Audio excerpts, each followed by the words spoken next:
बिस्मिल्लाहिर्रहमानिर्रहीम। अस्सलाम वालेकुम नाज़रीन, आप यूट्यूब चैनल देख रहे हैं। मैं इमरान खान हूँ। ये आपने गौर से सुनना है वीलॉग, क्योंकि पाकिस्तान तहरीक इंसाफ के पास एक ही जगह पे ताकत है और वही अवामी मैंडेट की हुकूमत है, खैबर पख्तूनख्वा हुकूमत। वज़ीर आला सुहेल अफरीदी के ऊपर सारे टाउट एक साथ छोड़ दिए गए। अचानक से सारे मिलकर हमलावर हो गए और अब तक कुछ सियासी रहनुमा हैं, कुछ टाउट्स हैं, कुछ सहाफ़ी हैं, कुछ जो है वो दीगर लोग हैं, ये रल मिल के सुहेल अफरीदी को पड़ गए उनके एक स्टेटमेंट के बाद। ये सारा कुछ क्यों हो रहा है, मैं आपको वो हकीकत बताऊंगा जो आप सुनेंगे तो आपको समझ आएगी कि एक्चुअली बात यही है। अच्छा, पहले ये बंदे जरा देख लें किस किस को लॉन्च किया गया। ताहिर अशरफी साहब, जो काबिल जिक्र थोड़े से लोग हैं, मौलवी, और एमल वली खान, और इसके अलावा इमरान इस्माइल, फवाद चौधरी का एक स्टेटमेंट है, तारड़ वगैरह जो हुकूमती हैं उन्होंने तो ये बात करनी है, और इसके अलावा जो है वो फैसल करीम कुंडी और दीगर बहुत सारे लोग हैं। ये सारे लॉन्च हो गए। इन्हें कहा गया जी आप चढ़ जाओ सारे सुहेल अफरीदी के ऊपर, और बड़ा गुस्सा सुहेल अफरीदी पे इन्होंने किया। सुहेल अफरीदी ने ऐसा क्या कहा जिसको बुनियाद बना के सारे रल के उन्हें पड़ गए। ये ना पाकिस्तान की मिलिट्री एस्टेब्लिशमेंट का एक पुराना तरीक़ाकार है कि अपने मुखालिफ को एक कदम पीछे हटाओ। जब ये उसे एक कदम पीछे हटाते हैं तो फिर इससे दो फायदे होते हैं। एक तो एस्टेब्लिशमेंट का अपना एक कदम आगे आ जाता है, और दूसरा एस्टेब्लिशमेंट अपने मुखालिफ को पीछे हटने की आदत डालना शुरू कर देती है कि अब तुमने पीछे हटना है। तो पहला कदम जिसने पीछे हटा लिया उसका बेड़ा गर्क हो गया। ये पाकिस्तान की एस्टेब्लिशमेंट का तरीका वारदात है। अब इसमें सुहेल अफरीदी काफी अरसे दिन के काबू नहीं आ रहा, और ये शख्स जानता है कि दुखती रग कहां पे है, मुझे किस जगह पे हिट करना है। ये शख्स इतना जानता है। देखिए, 5 मरतबा ये बंदा गया अपने लीडर को मिलने के लिए अडयाला जेल में, क्योंकि मैंडेट उसका है। खैबर पख्तूनख्वा के अवाम तो जानते नहीं सुहेल अफरीदी को, ना वो जानते हैं गंडापुर को, ना वो जानते हैं जुनैद अकबर को, वो तो जानते हैं जनाब इमरान खान को। उन्होंने वोट दिया इमरान खान को, और इन सारों को कहा कि तुम्हारी ड्यूटी इमरान खान को जेल से बाहर निकालना है, बाकी हमें तुमसे कुछ नहीं चाहिए। ये हुआ था इलेक्शन। अब ये बंदा जाके अपने लीडर को मिलना चाहता है, उससे विजन लेना चाहता है कि जनाब आपका मैंडेट है, बताएं सूबा कैसे चलाना है। 5 मरतबा वो आदमी अपने सूबे से निकलता है, अदालती अहकामात साथ लेता है। खुले अदालती अहकामात के बावजूद उस शख्स की उसके लीडर से मुलाकात नहीं करवाई जाती, बल्कि एक एसएचओ लेवल का आदमी उसे वहां पर रोक लेता है और रोक के उसको हर मरतबा बेइज्जत करके वापस भेज देते हैं। अब ये तो सबको मंजूर है, लेकिन सुहेल अफरीदी ने जब कुछ चीजें बताई तो वो उन्हें मंजूर नहीं है। देखिए, हुआ यह कि खैबर पख्तूनख्वा में ना बहुत सारे मिलिट्री ऑपरेशंस हुए हैं। ये जितने भी मिलिट्री ऑपरेशंस होते हैं ना, इनके अंदर बहुत सारी ऐसी चीजें होती हैं जिनसे हमेशा हर मिलिट्री जान छुड़ाना चाहती है। जब भी आप कहीं पे मिलिट्री ऑपरेशन करेंगे, जितनी मर्जी अच्छी फौज हो, वो कोई ना कोई गांध जरूर मारेगी। ये बलूचिस्तान में हुआ। बलूचिस्तान के लोगों को आज भी शिकवा है। जो अकबर बुट्टी का मामला था वो क्या था, एक डॉक्टर के साथ रेप का मामला था, वहां से मामला सारा उठा था। इसी तरह खैबर पख्तूनख्वा में जब ऑपरेशन हुए हैं तो वहां पे लोगों को बेशुमार शिकायत है, और बहुत सारी मैं जानता हूं, लेकिन हम इसके ऊपर बात नहीं करते। देखिए, जितने भी सियासतदान होते हैं ना, या जो अलीट के लोग होते हैं, जो हुकूमतों के अंदर आते हैं, उनके बहुत बड़े बड़े स्टेक होते हैं सिस्टम के अंदर। उन स्टेक्स की वजह से वो लोग बहुत सारी बातें पी जाते हैं, या बहुत सारी बातें जो करने की होती हैं वो नहीं करते। वो ये कहते हैं कि यार ये बातें करेंगे तो मामला खराब हो जाएगा, मेरा ये वाला स्टेक है ये खराब हो जाएगा, मेरी हुकूमत खराब हो जाएगी, मेरे ताल्लुकात एस्टेब्लिशमेंट से खराब हो जाएंगे। लेकिन अजीब बात यह है कि ये जो वजीर आला खैबर पख्तूनख्वा का, इसके स्टेक्स बाहर नहीं है, इक्तदार में भी नहीं है अभी तक।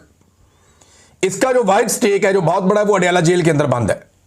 और ये है मिडिल क्लास आदमी, इसको इस बात का पता है कि ये सारी जिंदगी भी एड़ियां रगड़ता, एस्टेब्लिशमेंट की भी गुलामी कर लेता, तो ये कभी वजीर आला खैबर पख्तूनख्वा नहीं बन सकता था। इमरान खान के साथ वफादारी निभाई है, उसके नजरिए के साथ खड़ा हुआ है, तो ये वजीर आला खैबर पख्तूनख्वा बन गया है।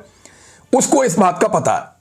देखिए, अगर सुहेल अफरीदी ने किसी वक्त भी इस हुकूमत को अपनी कमजोरी बनाया, या किसी वक्त भी पाकिस्तान की एस्टेब्लिशमेंट को इस बात का जरा सा भी शुबा हुआ कि इस आदमी को अपनी हुकूमत गिरने का खतरा है, या इसको अपनी हुकूमत से प्यार हो गया है, तो फिर वहां कहानी खत्म हो जाएगी सुहेल अफरीदी की। उसे इस बात की परवाह नहीं है, और उसने अब वो सच बोलना शुरू किया जिस सच को हमेशा बड़े बड़े लोग छुपाते रहे हैं। देखिए, मैं इस पे एतराज कर दिया, एकदम रोला डाल दिया जी मस्जिद के अंदर कुत्ते बांधे फौज ने, और हमने जब उन्होंने कहा आप भी कुत्तों की तरह ही हो, यानी आप में कोई फर्क नहीं है कुत्तों में और आप में। और ये सुहेल अफरीदी ने एक बात बताई, लेकिन यहां सुहेल अफरीदी ने एक बात नहीं बताई, और बातें भी बताई थी। सुहेल अफरीदी ने यह भी बताया था कि एक एक घर की 10-10 लाशें हमने उठाई हैं। इस पे तो किसी ने सवाल नहीं उठाया, किसी ने नहीं कहा कि सुहेल अफरीदी झूठ बोल रहा है।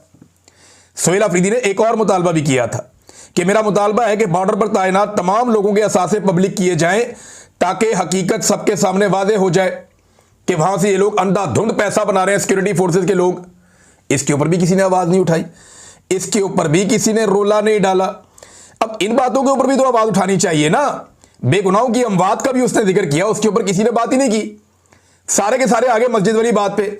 हालांकि एक इंसानी जान की हुर्मत काबे की हुर्मत से ज्यादा है, ये मेरा दीन कहता है, मैं कोई बाहर से नहीं लेकर आया ये स्टेटमेंट। और ये मैंने इन्हीं मौलवियों से सुनी है जो इस वक्त उछल उछल के बयानात दे रहे हैं कि एक इंसानी जान की हुर्मत जो है वो काबे की हुर्मत से ज्यादा है। तो आप एक मस्जिद की बात करते हैं, यानी यहां पे आप मस्जिद की बात करते हैं, ओवर रिएक्ट कर रहा है सिस्टम। ये सिस्टम बहाना ढूंढ रहा है कि कहां पे हम सुहेल अफरीदी को दीवार के साथ लगाएं या एक कदम पीछे हटाएं। आज से कुछ अर्सा पहले आपको याद होगा एक अजान देने का सिलसिला शुरू हुआ था पाकिस्तान के बाहर। कुछ दोस्त हैं उन्होंने ये शुरू किया था, अहमद अली साहब वगैरह, कि जनाब हमने आज़ान देनी है। तो उन्होंने आज़ान देने का सिलसिला शुरू किया और एक उसका नाम भी रखा मिशन नूर। तो एस्टेब्लिशमेंट में फौरी तौर पे उनको एक कदम पीछे हटाने के लिए मिशन नूर के नाम को मुतनाज़ बना दिया, मौलवी लॉन्च कर दिए, बंदे लॉन्च कर दिए। अच्छा, उन लड़कों ने कहा जी हम तो एक कदम पीछे नहीं हटते, इसका यही नाम रहेगा। उन्होंने पहली मरतबा कहा कि जी ब्लैकमेल ही नहीं होते, जो करना कर लो। और उन्होंने कामयाब अपना मिशन पूरा भी करके दिखाया। पाकिस्तान भर से लोगों ने अजानें दी, बहुत बड़ी एक्टिविटी हुई पूरे पाकिस्तान में। बल्कि इमरान खान ने जेल में सुना, उसने कहा जी मुझे पता होता मैं भी अजान दे देता। तो अब ये सुहेल अफरीदी को दीवार से लगाना चाहते हैं, एक कदम पीछे हटाना चाहते हैं, ओवर रिएक्ट कर रहे हैं। ये कोई इतना बड़ा स्टेटमेंट सुहेल अफरीदी ने नहीं दिया। एक इंसान की जान की कीमत इससे ज्यादा है जो ये मस्जिद के अंदर कुत्ते या जानवर बांधने वाली बात है। और अभी मैं आपको बताऊंगा कि उसके सबूत अब सामने आना शुरू हो गए, लोग उस पर बात करना शुरू हो गए। ये ओवर रिएक्ट कर रहे थे ना। इस मुल्क में जजों के कमरों के अंदर कैमरे लग गए कि उनकी और उनकी जो फैमिली है, इनके जो खलबत के लम्हात है उनको फिल्मा दिया जाए। पार्लियामेंट और पार्लियामेंट लॉजेस के ऊपर कब्जे हो गए। यहां पे चढ़ दौड़े नकाब पोश, यहां पे हजारों चादर और चार दीवारियों का तकद्दुस पामाल हो गया। इंसानों की जबरी तौर पे गुमशुदगियों का एक लामुतनाही सिलसिला जारी है बड़े लंबे अरसे से। निहत्ते इंसानों पर गोलियां बरसाकर बार बार लाशें बिछाई गई इस मुल्क के अंदर। औरतों को सड़कों पर घसीटा गया, गालियां दी गई, धमकियां दी गई, बहन बेटियों और बहुओं को अगवा किया गया सिर्फ एक अस्करी आईनी तरमीम के लिए। माओं के गिरबानों में हाथ डाला गया सिर्फ इलेक्शन चोरी करने के लिए। पूरा का पूरा इलेक्शन ही चोरी कर लिया गया। इद्दत जैसे घटिया तरीन मुकदमात बनाए गए। हजारों बेगुनाहों को जेलों में डाल दिया गया। सैकड़ों मसाजिद को भी हाल ही में सील किया गया है। क्या आप सारे नहीं जानते कि वहां पे नमाजें और अज़ानें बंद हो गई थी? बेशुमार ये किया गया। इस्लामाबाद में रातों रात एक मस्जिद ही पूरी ढा दी इन्होंने। वो तो फजल रहमान वालों की मस्जिद थी, वो आगे चढ़ गए, उन्होंने कहा दोबारा बनाएंगे। इन्होंने पैसा भी दिया, उनको जान छुड़ाई उनसे। ये सिर्फ ओवर रिएक्ट कर रहे हैं, सिर्फ सुहेल अफरीदी को दीवार से लगाने के लिए। कोई ऐसी बात नहीं है, खातिर जमा रखें, किसी को कोई तकलीफ नहीं हुई। एस्टेब्लिशमेंट ने इसको एक मौके के तौर पर लिया है। मेरे ख्याल में एस्टेब्लिशमेंट ने जल्दबाजी की, उन्हें इंतजार करना चाहिए था, इससे बेहतर मौका शायद उन्हें मिल जाता। लेकिन यहां पे वो एक्सपोज हो गए। मस्जिद में कुत्ते बांधने वाली बात, और ये तो साबित शुदा है ना। यहां मैं आपको बढ़ के सुनाता हूं, ये देखें बहुत सारे लोग बता रहे हैं।